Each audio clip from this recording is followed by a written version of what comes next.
The archivist arrived at 11 minutes past midnight, and the first thing wrong about him was that he was dry. It had been raining since 9. The forecourt stones were black with it. Every relief officer, every courier, every duty runner who had passed my post in the last 3 hours had come in wet, collars dark, shoulders beaded, boots leaving prints on the corridor stone. Fenny's Vrade walked through the East Service entrance at 11 minutes past midnight, and his coat was barely touched.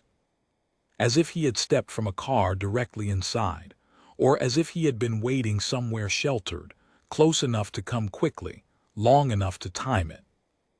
I noticed this the way I know is everything at that post, not dramatically, not with alarm, the way you notice a stone is loose in a wall before you understand that the wall is going to come down. He was a slight man, middle age settling into the soft places, with a leather satchel on a shoulder strap and a folder of papers held at his chest the way men hold things they want seen, not hidden, not casual but presented. He had the look of someone who had been told he would not be challenged and was annoyed to find a uniform in the corridor. "Corporal," he said it the way senior civilians say it, the rank used as a door handle. "I have a ministerial authorization for access to the archive antechamber, 3rd floor, East Block." He opened the folder as he said it and held it out. The motion was practiced. It said, "Take it, check it, step aside." I took it. There is a thing I was trained to understand about paper. Paper has weight. Not physically. A sheet of vellum weighs what it weighs, but procedurally. A legitimate authorization carries the mass of the chain of command behind it. The issuing office, the registering clerk, the countersignature, the seal impressed at a specific depth, and the date stamped in the particular ink the Chancery uses for late-issue instruments. I have handled enough of them that my hands know the real thing before my eyes have finished reading. My hands were uncertain. I read it through once, then again. It was not wrong. That was the problem. It was not wrong in any place I could put my finger on immediately. The ministerial letterhead was correct. The authorization number sat in the right field. The date was that evening, issued at 2000 hours, which was unusual but not impossible for urgent administrative matters. The countersignature was a name I recognized. Deputy Controller Harvin Oss, whose signature I had seen on corridor access records before. The seal was correct in size, correct in color, correct in the shape of its device. And yet, I handed the folder back. "Corporal Hayne," I said, giving him my name before he could ask, because a guard who volunteers his name is a guard who is about to use procedure as a weapon and wants the other party to understand who is wielding it. "I'll need to log this against the night register before I can grant access. Standard protocol for after-hours entry to restricted antechambers."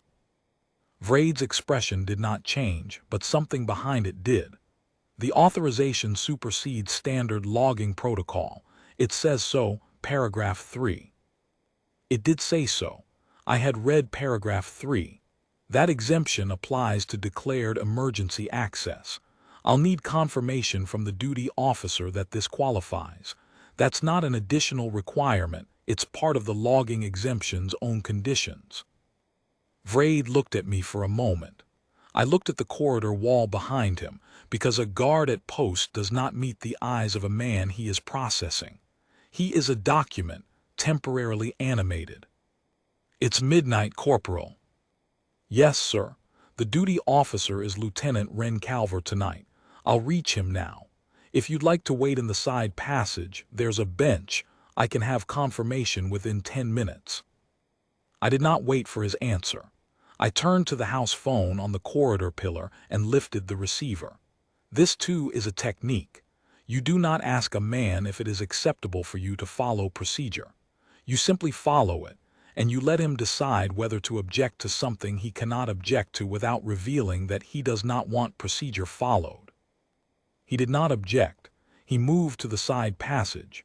I heard the leather satchel settle against the bench slats. Lieutenant Calver picked up on the 3rd ring, which told me he was at his desk and not asleep, which was the first piece of luck I'd had since 11 past midnight. I gave him the authorization number, the issuing office, the deputy controller's name, and the seal's reference code. A 12-digit string embossed in the lower left corner, small enough that most people would not know it was there. "Hold," Calver said. I heard him move to a second terminal. The corridor was very quiet. The rain had eased outside. From the side passage I could hear Vrede breathing with the deliberate steadiness of a man who is managing something he does not want to show. I had been at that post, the inner east corridor, third floor archive block, for 4 months by that point. Before that, the south forecourt. Before that, the processional arch. Before that, the Aldenmere Ridge, where 6 of us went in and I came back alone, a fact which the Keldreth first had placed in a sealed file and which I was not required to discuss with anyone. A man who has held a position in the dark, under conditions considerably more hostile than a midnight corridor, develops a particular relationship with patience. Patience is not passivity. It is the correct use of time while you wait for information to confirm what your hands already know. Calver came back. "Hayne." "Sir."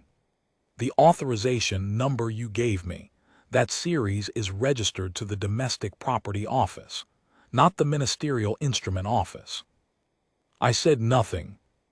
"The seal reference code," Calver continued, and his voice had gone careful and flat, the way voices go when something has become serious.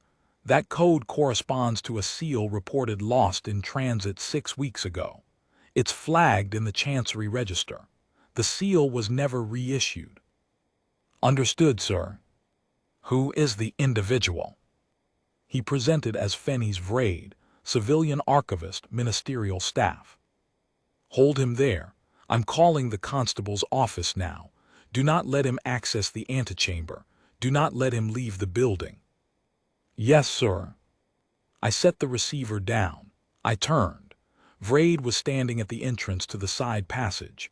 He had heard enough. The acoustics of that corridor are flat and clean, and his face had done the thing faces do when a calculation comes out wrong.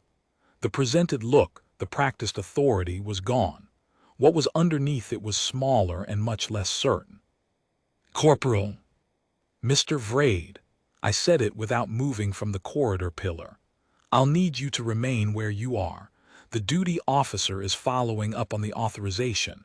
It won't be long."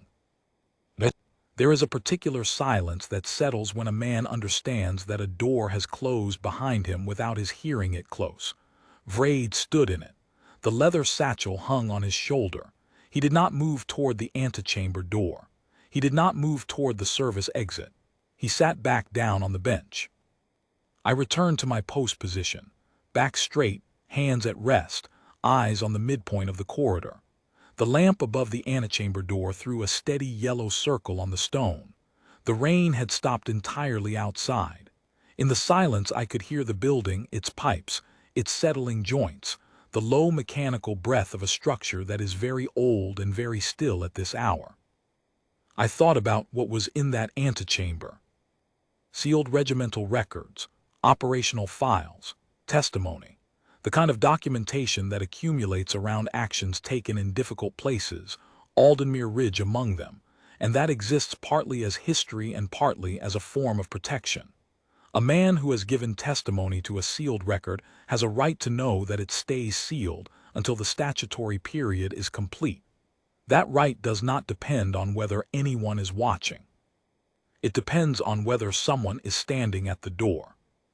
Calver arrived 17 minutes later with 2 officers from the constable's division and a senior clerk from the Chancery who had been roused from his quarters and was visibly unhappy about it, but carried the register under his arm and confirmed, in 3 flat sentences, that the seal reference code was fraudulent. The authorization number was Me's series, and the counter-signature, Deputy Controller Harvin Oss, had been on scheduled leave since the previous week and had signed nothing. Vrede did not speak during any of this. He sat on the bench with the satchel in his lap. When the constable's officers asked him to stand, he stood. He went with them without drama, which is sometimes how these things end, not with a confrontation but with a man simply running out of paper to hide behind. Calver walked the antechamber door himself, checked the lock, initialed the night register and looked at me. "When did you know?" I considered the question honestly. His coat was dry. Calver looked at me for a moment. Then he nodded, the way officers nod when they are filing something away rather than responding to it, and went back down the corridor with the chancery clerk. I returned to my position. The lamp above the antechamber door still threw its yellow circle on the stone. The building breathed. Outside, somewhere in the forecourt, a gutter was draining the last of the rain. My watch ran until 6. I stood it. There is something people misunderstand about a post. They think it is about stopping things, about a physical barrier, a body between a door and whoever wants to reach it. That is part of it. But the deeper function of a post is patience made structural. It is the decision, made once and never revisited, that you will be here for the duration, that you will follow the procedure, that you will reach for the phone and wait for the answer and stand in the silence and trust that the mechanism, the register, the seal code, the countersignature, the clerk hauled from his quarters at midnight, will work if you work it correctly. The records in that antechamber held the names of 41 men. Some of them were dead. Some of them were not. All of them had a right to what they had been promised when they gave their testimony, that it would be kept until the time was right to open it. By 6 in the morning, when Corporal Taine came to relieve me, and nodded once at the antechamber door without asking why it still had last night's initialed seal on the lock, it was still kept. That is all a post is.